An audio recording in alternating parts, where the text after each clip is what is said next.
This is the Everyday AI Show, the everyday podcast where we simplify AI and bring its power to your fingertips. Listen daily for practical advice to boost your career, business, and everyday life. Most AI tools that analyze sales or customer support calls turn those conversations into a text-based transcript. But text-only transcripts miss most of the value, and Modulate fixes that. Modulate's new Velma voice native AI model and their ELM technology actually understand what's happening on those calls. It picks up the valuable tone, timing, emotion, and intent that all AI transcription tools can't provide. So whether it's for sales, customer support, or voice agents, Modulate's new Velma model helps you capitalize on what text-only AI tools miss. Demand more from your AI today with Modulate at modulate.ai.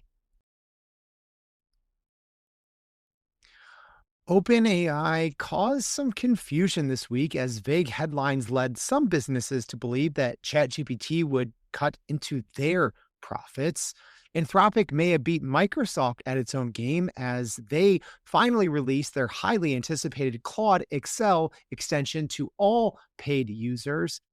And after sitting out the first 3 years of the generative AI race, Apple is reportedly ramping up to actually compete in 2026. But with Google's help, and we have some more details on that.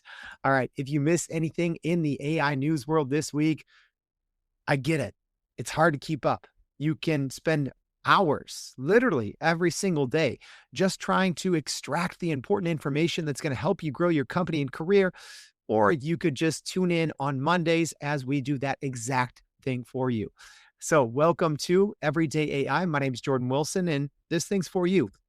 Everyday AI is a daily live stream podcast and free daily newsletter helping business leaders like you and me keep up with all of the nonstop AI announcements, advancements, and updates, make sense of them all to grow our companies and careers. So like I said, most Mondays we do our AI News That Matters kind of series. We've been doing it for a couple of years now. So maybe if you just need to know the new updates every week, Monday is your day, but we do this Monday through Friday. As another FYI, housekeeping, our inner circle is live. We are slowly rolling out access.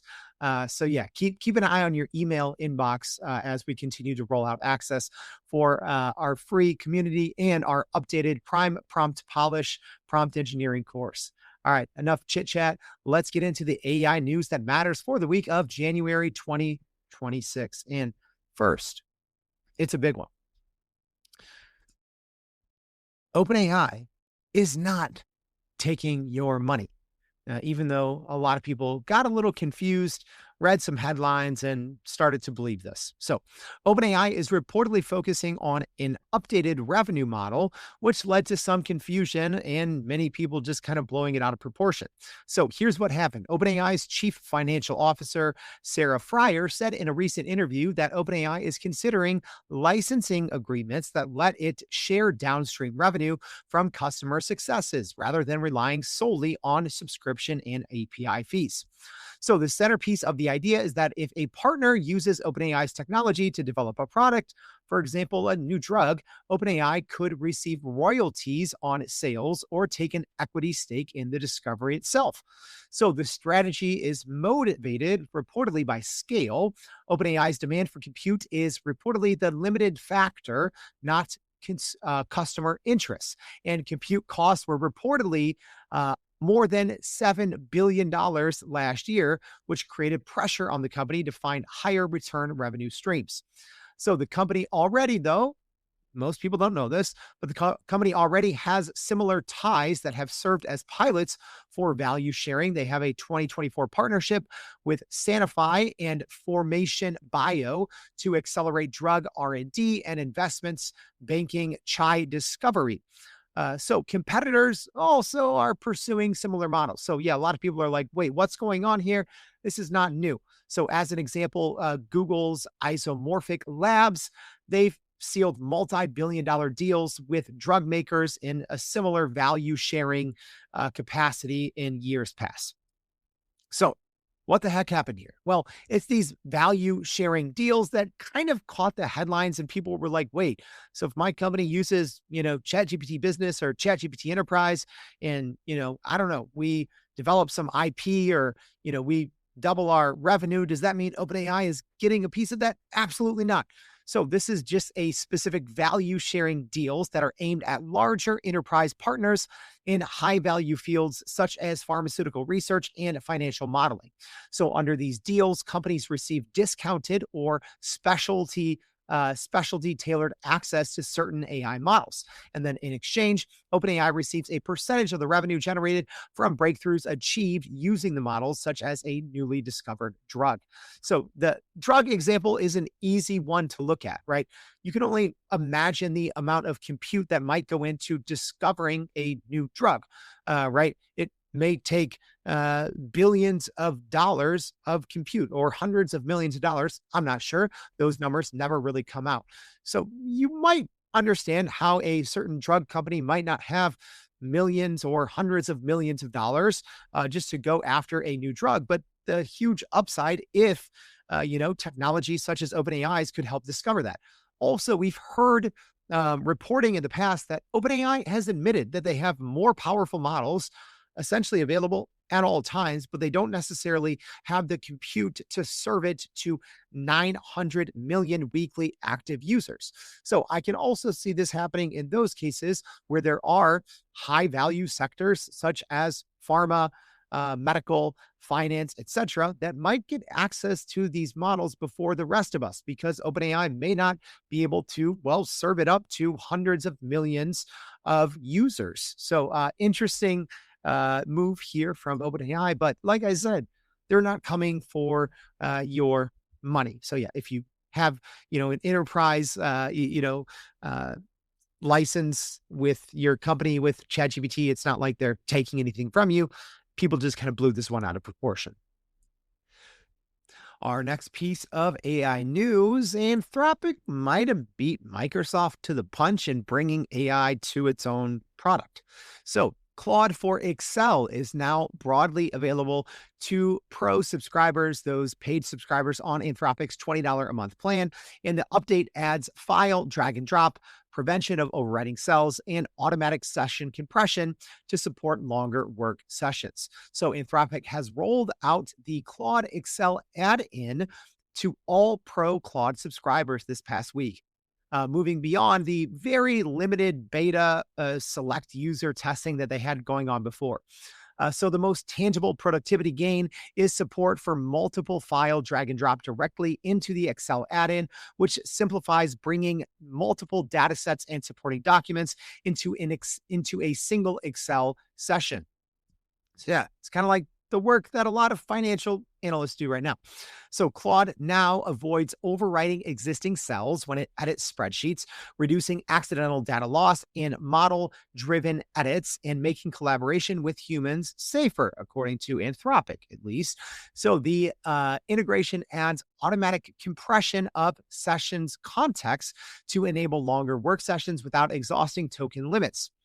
So users familiar with Claude Code have already observed that compression. I believe they call it auto compaction, and that can change prompt context. So professionals should therefore always verify outputs and maintain careful context. So the add-in is available from the Microsoft Marketplace, letting logged in Claude users run Claude inside Excel for analysis, data preparation, and commenting on spreadsheets without switching applications. So yeah, this one, it's really good. So we've seen that Microsoft has actually started to use some of Anthropic's models in some of their different offerings in Excel, but they're actually using a mixture of different models, not an actual mixture of models architecture. They're just using multiple different models throughout their Office suite. So, and we also don't know what models they're using. So the last one that we saw confirmed, I believe, inside of Microsoft Office products were, I believe, Sonnet 4.5. So the ability to use Opus 4.5 and to use it in Excel is actually really big. And this is one area where, The newest models, so Gemini 3 Pro, Opus 4.5 from Anthropic, and also OpenAI's GPT 5.2 Pro. I mean, these models, when it comes to math, frontier math, better than almost any human, right? Unless you are a world-renowned mathematician who also happens to love Excel, this is going to be better, right? So this is actually pretty huge news. So if you are an Excel nerd and dipping your toe in AI or vice versa, right? If you love AI and dipping your toe into Excel, this is one integration that you're definitely going to want to check out. All right. Our next piece of AI news, Amazon bringing more AI into its new health offerings. So Amazon this week unveiled Health AI for One Medical, the primary care service that it bought in 2023, saying that the tool now is able to offer personalized 24/7 health guidance based on members' medical records. So, according to Amazon, Health AI can explain lab results, help manage medications, book appointments, and analyze images, though the company did not clarify whether that includes medical imaging or only user photos. Amazon says the assistant complements but does not replace clinicians, and that it recognizes when symptoms, situations, or specific queries require or benefit from human clinical judgment. But the company gave few specifics on limits to the system's medical advice. So, the company says that it still follows HIPAA and all of that important stuff, and says it doesn't sell your members' protected health information. So, if you don't know about One Medical, well, it primarily offers telehealth services under an annual subscription with discounted rates if you already are an Amazon Prime subscriber. So the move expands Amazon's growing health footprint, which already includes same day prescription delivery in some markets and vending machines for prescription drugs. Yeah. So the AI health space, I don't know why it's all happened in like the last 3 weeks, but it's been a straight up health avalanche. Right. So obviously, ChatGPT and slash OpenAI came out with two big products. They came out with ChatGPT Health and then OpenAI Healthcare. So essentially, similar products. One for consumers to look at their health that you have to sign up for on the wait list, and then another product for medical associations. Anthropic with their Claude, brought some health connections as well, right? Google open source one of their health models. So I don't know why. The last 3 weeks, things have been going absolutely bonkers when it comes to AI and the medical field, and then Amazon following suit here in a different way, right? So we also saw similar, kind of a similar esque move, right, from Google adding an AI health coach to Fitbit last year. We've seen a lot of reports what Apple is working on, bringing some of their AI and health into the phone and watch, AirPods as well. So, expect a lot more of this in 2026. Speaking of health, yes, I am still hoarse. I don't know why. I've been sick for like 4 out of the last 6 weeks. So, fun times. Maybe I should be getting this One Medical and using it more often, and being like, why am I sick again? All right. Our next piece of AI news, you're not seeing double. We kind of talked about this last week, but this is actually very different. So, Google is rolling out a new opt in feature called personal intelligence, but they're bringing it to AI mode in search. So, this allows personal intelligence to securely use data from your Gmail and Google Photos to deliver personalized recommendations and search responses. So, personal intelligence connects Gmail and Google Photos to AI mode so search can use your personal context like trip confirmations and photos to generate tailored suggestions and answers. So right now, the rollout is limited to eligible Google AI Pro and AI Ultra subscribers in English and in the US. And unfortunately, it's only right now available for personal Google accounts, not workspace business accounts. Rah, rah, rah. So connecting Gmail and photos is strictly opt in, right? So you don't have to worry about this like, oh my gosh, I have to go opt out of this. It's only opt in. So users can choose if and when to connect those apps to search and can disconnect them at any time through search settings.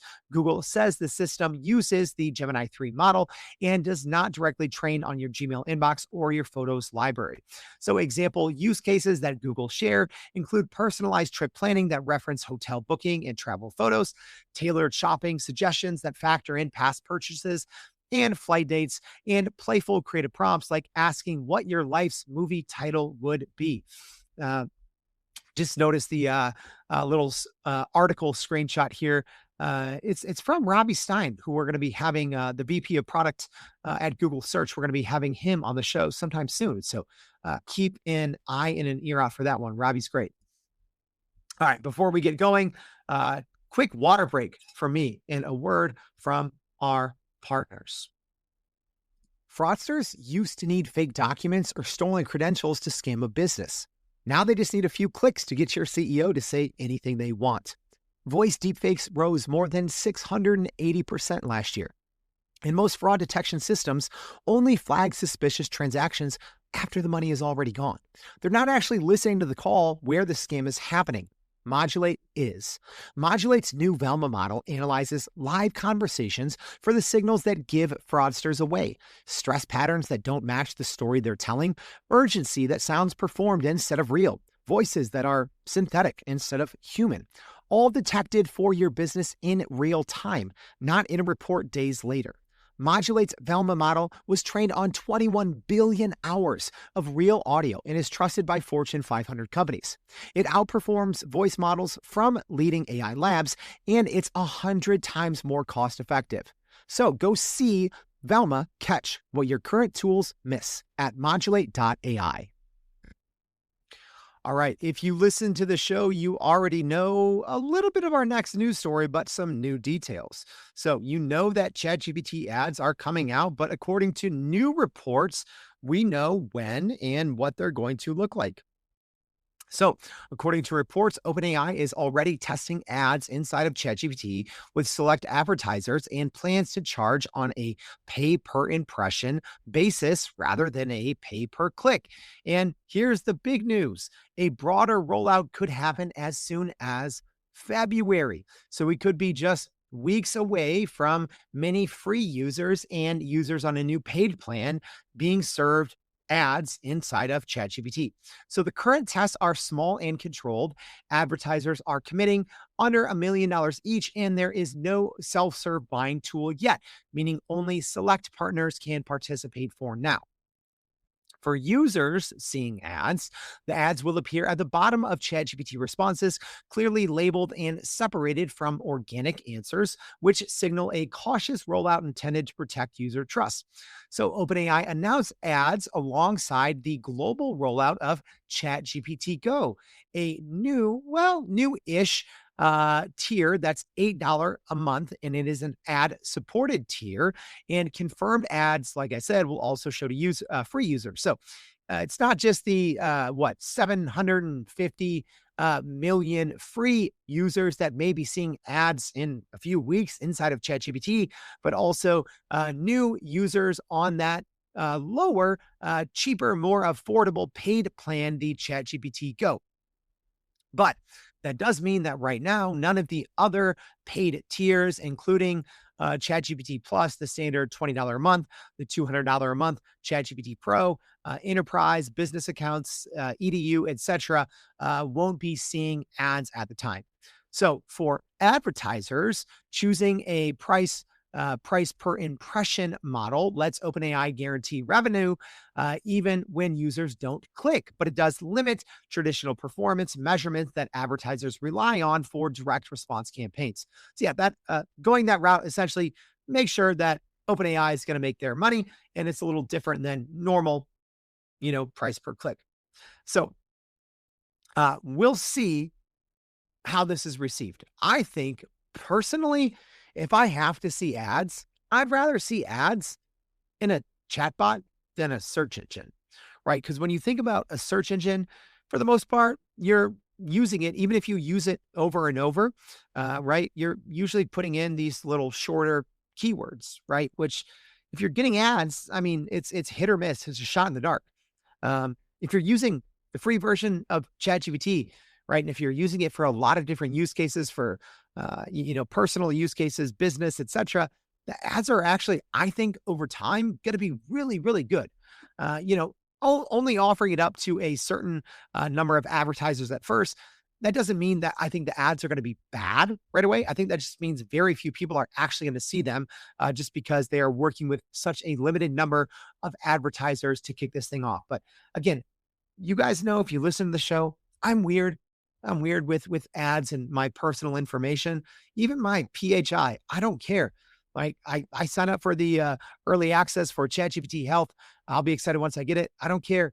Take my health information, Google, take my personal browsing history, OpenAI, right? I intentionally use, right, OpenAI's Atlas browser for that reason, right? I want to be served better ads, right, that are more relevant because in the end, you're going to get ads pretty much however you use the internet. And if the future of the internet is, bringing your processes inside of right, what I say, the AI OS, the AI operating system, if you're on a free plan, you're going to see ads. So get used to it.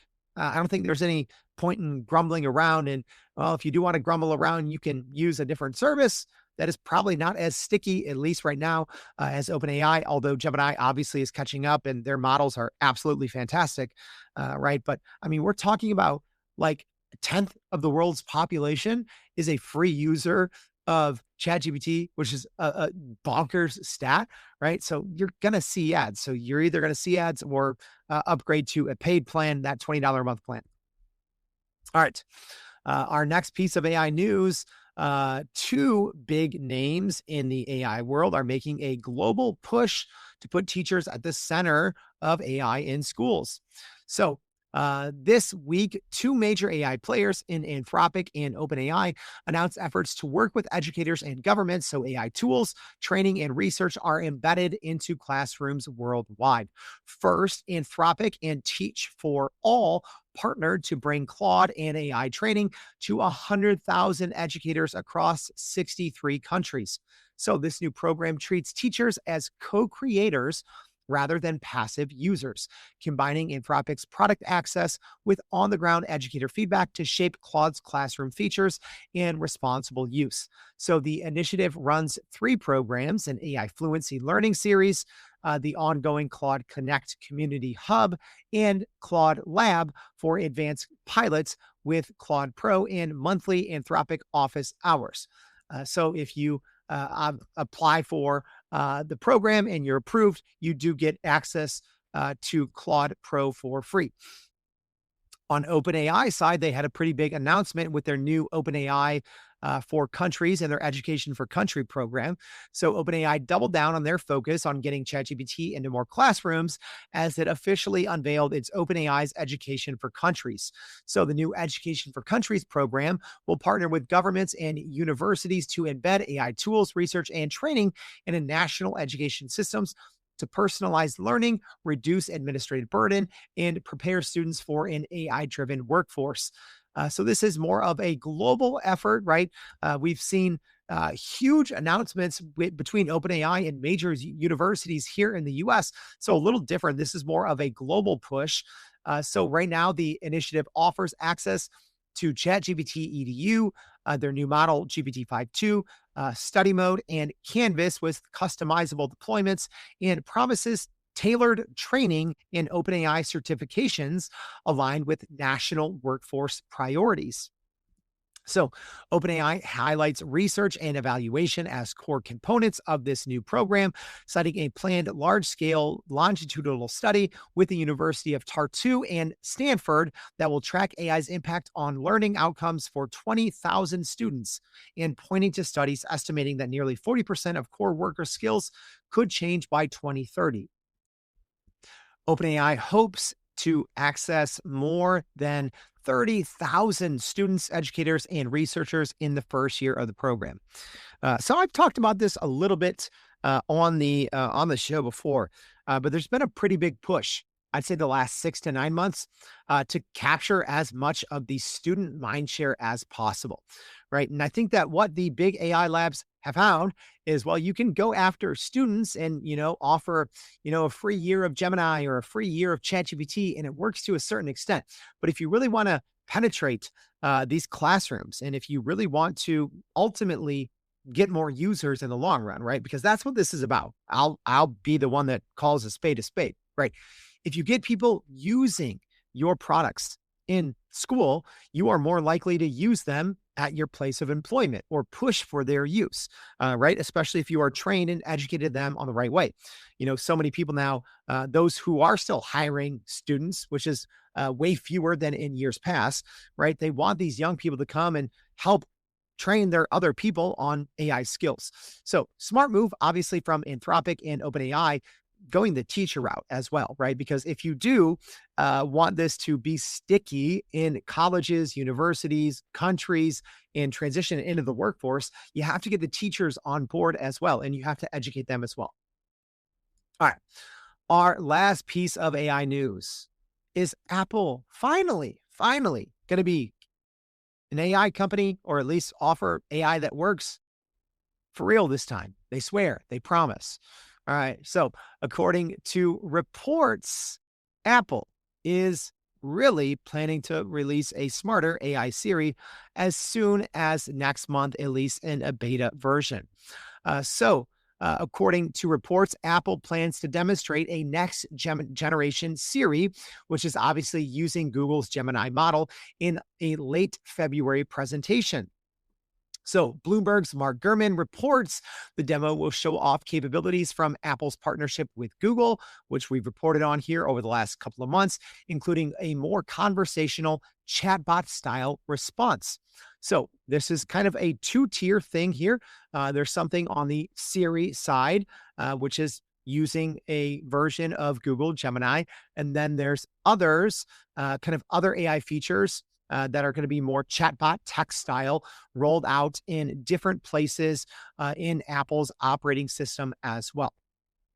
So, the new Siri is expected to first appear in iOS 26.4, which Apple plans to open for beta testing in February before a public release in March or early April.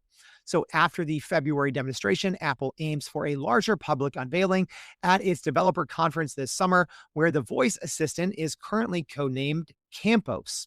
So, according to those reports, Apple will replace Siri with a new codename Campos product, a ChatGPT style chatbot that supports text and voice conversations. So, yeah, what we might see first is just a smarter AI Siri. That might be coming, like I said, in March or April. And then at Apple's WWDC this summer, they may unveil the more ChatGPT styled chatbots. So it is going to reportedly be the same Google Gemini technology that's going to be powering both versions. So I do assume it's going to work very similarly as Google Gemini does right now, right? So if you're using gemini.google.com, or if you're using Gemini Live, so there you go. If you want a sneak peek of what Siri might sound like, best case scenario, go use Gemini Live, which I think right now is one of the best, probably the best AI voice assistant, the best AI live voice assistant.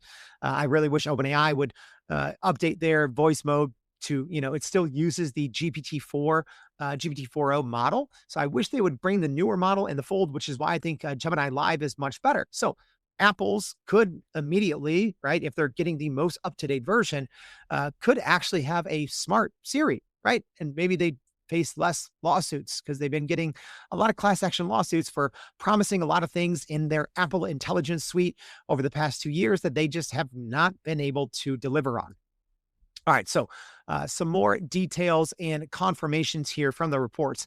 So Campos will run on the custom version of Google's Gemini under a multi-year partnership rather than being built entirely in-house at Apple. They've tried, they haven't been able to do it, according to reports.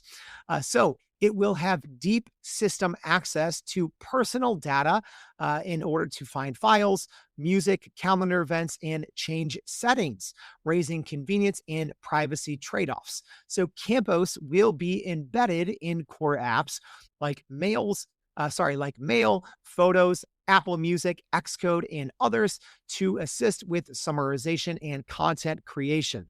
So Apple is planning, like I said, that phased rollout with their Apple Foundation Model 10 or AFM 10, powering some of those Siri improvements, as well as the Gemini model, as early as this spring. And then the full Campos experience is slated to ship with iOS 27 in September of 2026, after what is expected to be a June reveal at their Worldwide Developer Conference. So I don't know. I'll believe it when I see it. Right. We've been reporting now for probably 9 months, right, that Apple was out shopping for partners. Right. So they have had kind of an official partnership with OpenAI. So all that really happens is if you enable this setting inside Siri and you ask Siri something and it doesn't know, which is like everything, it'll instead just open up a ChatGPT query. So they haven't had a true like partnership with the company, where if Apple was smart, they should have just done what they're doing with Google Gemini, with their current partnership with OpenAI. Anyways, right. So all that's really happening here is Apple failed, right? They failed really, really bad. Right. And I think I've already said this. I do think Apple is probably not even going to be a top at some point this year. I don't think that they're going to be a top three company, at least when it comes to market cap, which is kind of crazy to think about because they had like $1 trillion lead over everyone else.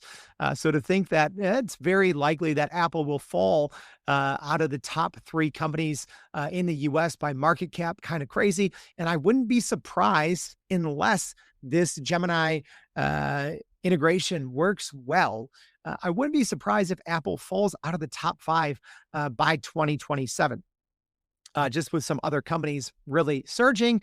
You might see OpenAI, Anthropic go, do their IPOs by then. Not saying that they'd instantly, vault past Apple. They wouldn't. But I do think Apple is just way too far behind, right? Like I said, absolute best case is this Gemini partnership goes off swimmingly, no hiccups, everything works right. But even if all that happens, all that it does is it brings them to the current point of, Gemini's models, right? And Google has been collecting way more data to improve those models, and Apple's not collecting any, user data to build their own models in the future. So I don't think Apple really wins here.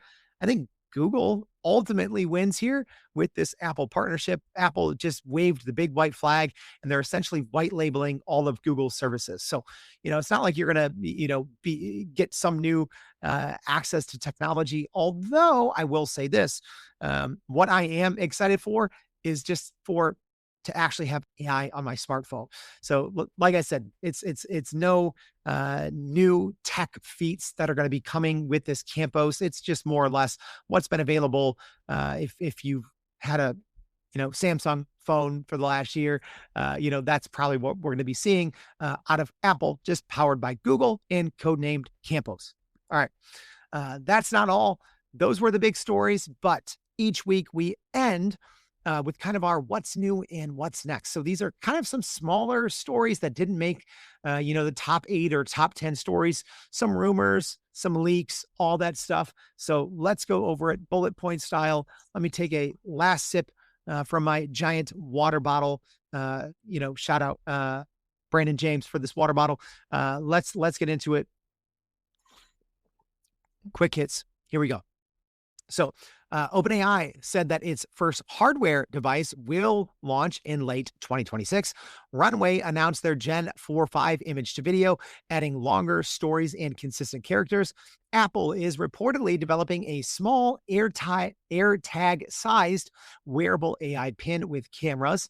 Anthropic published a new constitution for Claude, describing values and behavior used directly in training. 11 Labs, this one was interesting.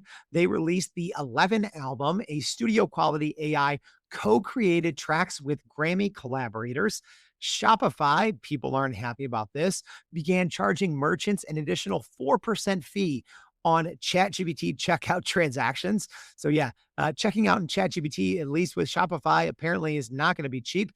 Meta's Super Intelligence Labs rolled out internal AI models that the company has reportedly started using. Spotify is testing an AI playlist feature that generates personalized mixes from plain language prompts. I'm excited to use that. Sam Altman said that OpenAI added $1 billion in the last month in API revenue for annual recurring revenue. So a pretty big jump there from what they've been bringing in traditionally before that.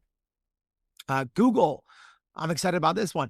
Google began rolling out Gemini Ultra to workspace business accounts. So finally, you've heard me bellyache about that, right? Like, oh, some of these, new AI features and they get released to the, personal Gmails first. So now if you have a workspace account, at least you can get access to Gemini Ultra. So OpenAI is hosting a town hall for AI builders today on a live stream saying they're building a new generation of tools. So no word yet if they're announcing anything or this is just more of a forum to kind of collect feedback. Perplexity made Opus 4.5 the default agent for Perplexity Max inside Comet. OpenAI began rolling out an age prediction model to flag under 18 accounts. GitHub released the Copilot SDK to embed agentic Copilot capabilities. Sam Altman said OpenAI will ship multiple Codex launches coming soon, maybe this week, and they expect a high mark on the cybersecurity preparedness framework. Cursor released version 2.4, which adds agents that can spawn sub-agents and enables inline image generation. And LM Arena launched a new video arena on the web to test models like VO31, Sora 2, and others. So yeah, you can go test your text prompts and get some video outputs. So that is a wrap. A lot going on. And here's the thing, y'all. I get it. Because each and every one of these things that I just mentioned are probably going to impact your professional or personal life in some way, shape, or form. The only way for you to get ahead in your career, for your company, your department to excel, is you have to understand what's coming. Because the rate of technological change in the age of AI is obviously unlike anything we've ever seen. Trust me, I spend hours a day and it's almost impossible for even me to keep up. And this is all I do.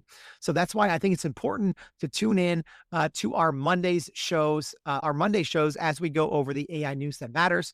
Because y'all, even when I'm sick, I want to be here for you because I don't want you to be drowning by all these updates and be like, oh my gosh, is this worth paying attention to? Is it not? I cut it to you real, right? So thank you for tuning in. I hope this was helpful. If so, please repost this, on LinkedIn. Tell someone about this. If you're listening on the podcast, appreciate your support. Please make sure to follow the podcast, subscribe, leave us a rating. That would be great. I'd appreciate it. Then go to youreverydayai.com, sign up for the free daily newsletter. We're going to be recapping all of today's shows and a whole lot more. So thank you for tuning in. Hope to see you back tomorrow and every day for more Everyday AI. Thanks, y'all.